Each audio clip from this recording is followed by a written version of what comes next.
अंबरनाथ पूर्वेतील गोविंद तीर्थपुलाजवळून वाहणाऱ्या वालधुनी नदीच्या उपनदीवर अतिक्रमण होत असल्याचा आरोप अंबरनाथ सहकारी सामुदायिक शेतकी सोसायटीने केलाय।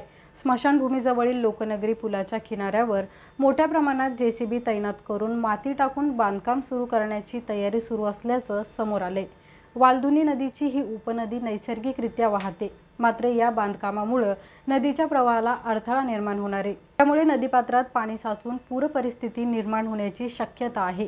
अंबरनाथ सहकारी सामुदायिक शेतकी संस्थेच्या जमिनीतून ही उपनदी वाहते। या जमिनीबाबतचे प्रकरण मुंबई उच्च न्यायालयात प्रलंबित आहे आणि न्यायालयाने यास स्थगितीचे आदेश दिलेत।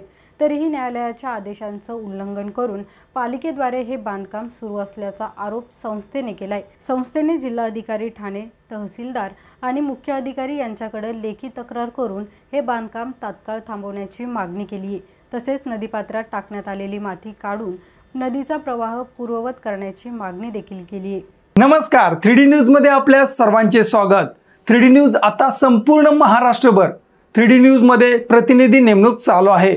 तसेच स्क्रीनवरती दिलेल्या नंबरवरती कॉल करा आणि आमच्या 3D न्यूज चॅनलचे अधिकृत प्रतिनिधी व्हा।